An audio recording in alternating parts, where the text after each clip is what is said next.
ক্লায়েন্টের নাম আর ডিটেলস পাঠিয়ে দিয়েছি, আর পেমেন্ট তোমার অ্যাকাউন্টে অ্যাডভান্স করা আছে। Get to work. Okay sir. নাম খালিদ, পরিচয় সেটা অনেক আগেই বদলে গেছে। আমি কাউকে বাঁচানোর জন্য প্রতিশ্রুতি দিই না, বরং রেসপন্সিবিলিটি নিই। আর আমার রেসপন্সিবিলিটি আমার কমিটমেন্ট। এই দুনিয়াতে মানুষের সবচেয়ে বড় শত্রু মানুষ, আর আমার কাজ সেই মানুষ থেকে মানুষকে প্রোটেকশন দেওয়া। I work for money. ক্লায়েন্টকে, শত্রুকে, সেটা আমার কাছে ম্যাটার করে। তবে শত্রুর ব্যাপারে আমি বেপরোয়া। ভেতরের শত্রু, বাইরের শত্রু, সবই শত্রু। যতক্ষণ আমি বেঁচে আছি, টার্গেট সেফ।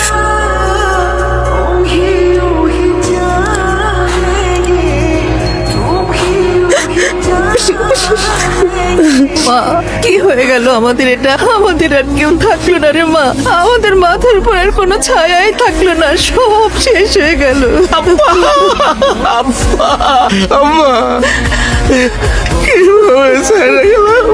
দেখ মা, দেখ তোর ভাই তোর বাবার জন্য কাঁদতে কাঁদতে একদম শেষ হয়ে যাচ্ছে।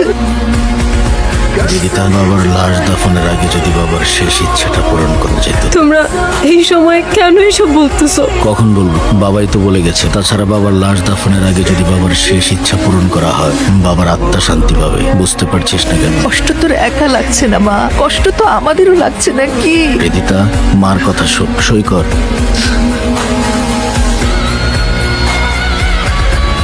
এই বাড়িতে আপনাদের পরিবারের একজন ইন্তেকাল করেছেন, আর আপনারা সম্পত্তি ভাগাভাগি করছেন। তুই কে যে আমাদের পারিবারিক আলোচনার মধ্যে ঢুকে গিয়েছিস? খালিদ, রিদিতা ম্যামের পার্সোনাল বডিগার্ড। মারা যাবার আগে এনায়েত সাহেব আমাকে অ্যাপয়েন্ট করে গেছেন আপনার সেফটির জন্য।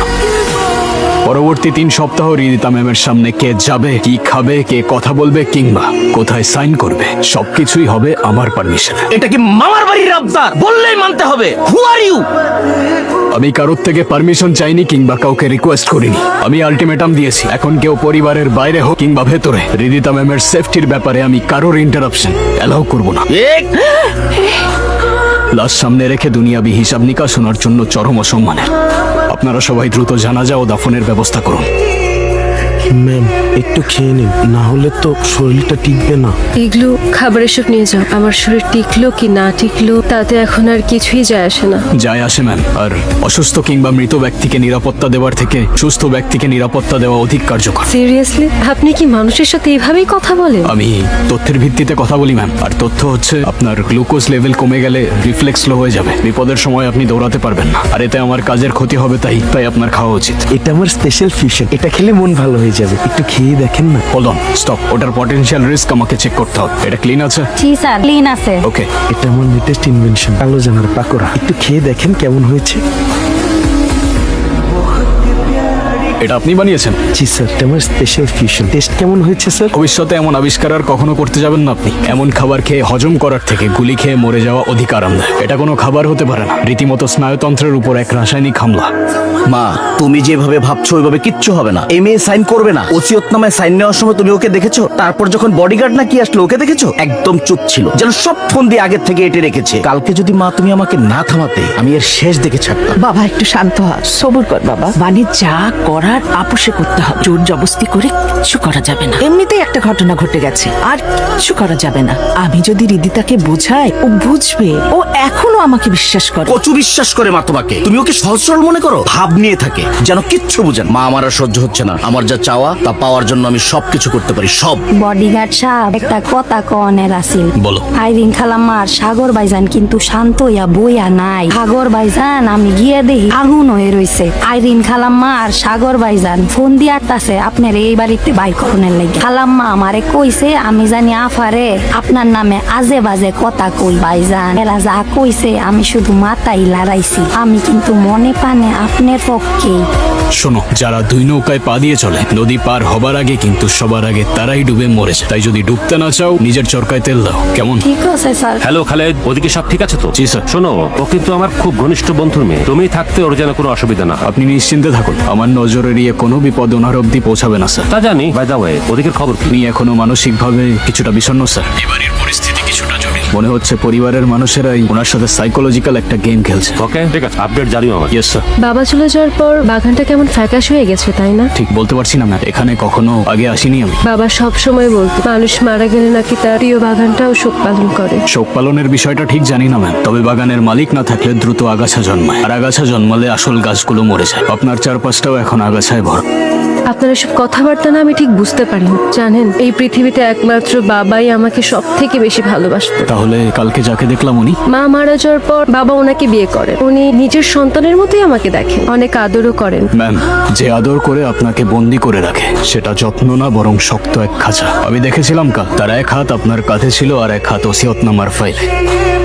আপনি কি সত্যি বিশ্বাস করেন যে মা আপনাকে ভালোবাসে? সে আপনার বাবার লাশের সামনে সম্পত্তির হিসাব কষতে পারে?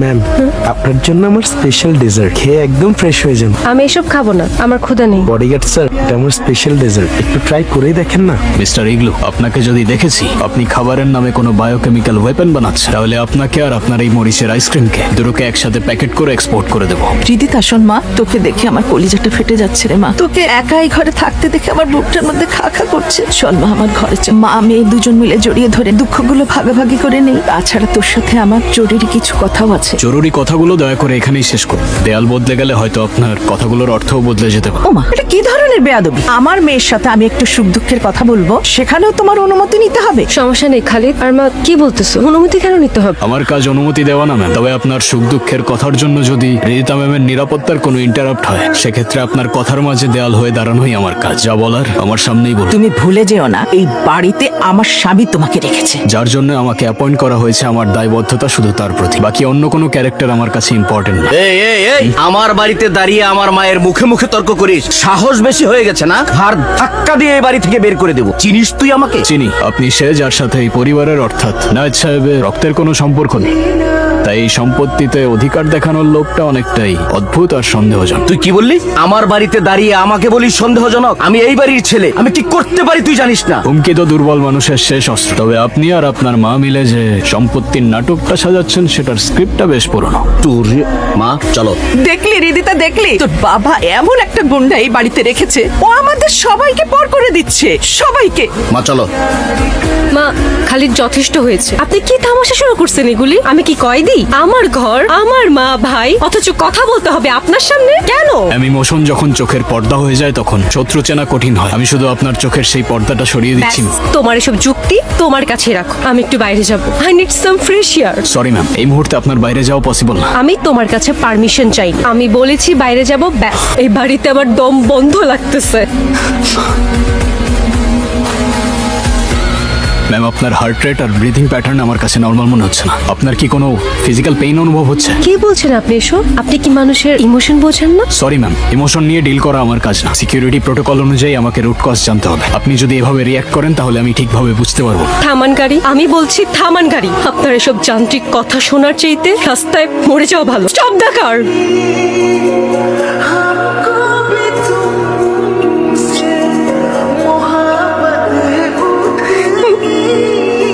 চোখের জল ফেলে হয়তো শোক কমানো যায় না, কিন্তু বিপদ কাটানো যায় না। আপনার এই চোখের জল আর ভেঙে পড়া কান্না আপনার শত্রুদের জন্য সবচেয়ে বড় হাতিয়ার। এভাবে কেন কথা বলতেছো? আমার বাবা চলে গেছে, আমার পরিবার আমাকে পর করে দিয়েছে। পৃথিবীতে কার জন্য বাঁচবো আমি? কাকেই বা ভরসা করবো বলো? ভরসা শুধুমাত্র নিজের উপর করুন। এই পৃথিবীটা একটা যুদ্ধক্ষেত্র, এখানে দুর্বলদের জন্য কোনো জায়গা নেই। আপনার বাবা আপনাকে সবকিছুই দিয়ে গেছেন, শুধুমাত্র লড়াই করতে শিখিয়ে যাননি। বাবা শুধু ভালোবাসতে শিখিয়েছে। সব সময় বলতো ভালোবাসা দিয়ে নাকি পুরো পৃথিবী জয় করা যায়। ভালোবাসা খুব দামি জিনিস না। আপনি কি চান আপনার বাবার সারা জীবনের কষ্ট সেই হায়নাদের হাতে চলে যাক? আমাকে একটু ঘুরতে নিয়ে যাবা সুন্দর কোনো জায়গায়। জানো, ছোটবেলায় মা যখন খুব বকা দিত, বাবা আমাকে ঘুরতে নিয়ে যেত। ব্যাস, অমনি আমি খুশি। চলুন।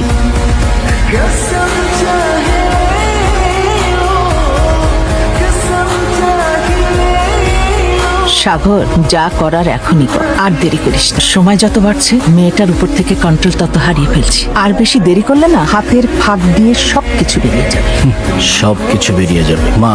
এই সব কিছুর জন্যই তো আমি ওই লোকটাকে এত বছর বাবা ডেকেছি। মা, তোমার মনে আছে এই বাড়িতে ঢোকার জন্য তুমি কত কষ্ট করেছো? তোমার সেই কষ্ট আমি বৃথা যেতে দেব না। কিন্তু কে জানতো তোর বাবা ওই মেয়ের নামে সবকিছু করিয়ে রেখেছে? সমস্যা কোথাও যদি সেই মেয়েটাই এই পৃথিবীতে বেঁচে না থাকে? এত সহজে হবে না। ওই যে বডিগার্ড আছে না, ও কিন্তু রিদিতার সাথে সর্বক্ষণ ছায়ার মতো লেগে থাকে। ওকে না সরিয়ে কোনো কিছু করা অসম্ভব। আমি জানি মা, দুটো ঝামেলাকে একসাথে শেষ করে দেবো আজকে। কি করতে চাচ্ছিস তুই? মা, যা করার করে ফেলেছি।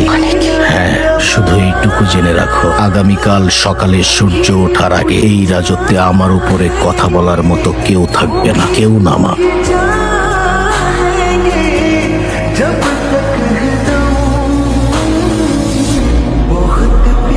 ম্যাম ম্যাম, রীতা ম্যাম, কি হয়েছে খালিদ? ম্যাম আমাদের এখন এখান থেকে চলে যেতে হবে। কি বলছো তুমি এসব? আর তোমার হাতে গান কেন? ম্যাম এত কথার উত্তর দেওয়ার মতো সময় নেই এখন, প্লিজ কোঅপারেট। আমি পরে আপনাকে সব বুঝিয়ে বলছি, প্লিজ তাড়াতাড়ি আসুন, তাড়াতাড়ি ম্যাম। মানে খালিদ, ওগুলো কি? ম্যাম ওদিকে তাকাবেন না, গাড়িতে উঠুন fast. Ma'am get in the car now. চলুন আমাদের যেতে হবে ম্যাম, চলুন, আমাদের দেরি হয়ে যাচ্ছে। আমি তোমাকে সে কখন থেকে জিজ্ঞাসা করে যাচ্ছি, কোনো উত্তর দিচ্ছ না কেন তুমি? ওই লোককে গুলি কেন করছো? আর ওই লাশগুলো কারা? ওরা অ্যাটাক করতে আসছিল আপনার উপর, মেরে ফেলতে আসছিল আপনাকে। আমাকে আমাকে কেন মারতে চাইবে? আমি তো কারো ক্ষতি করিনি। কিলারের ব্যক্তিগত কোনো শত্রুতা থাকে না ম্যাম, আর আমি যতদূর বুঝতে পারছি আপনার ভাই ওদেরকে পাঠিয়েছিল। ভাইয়া?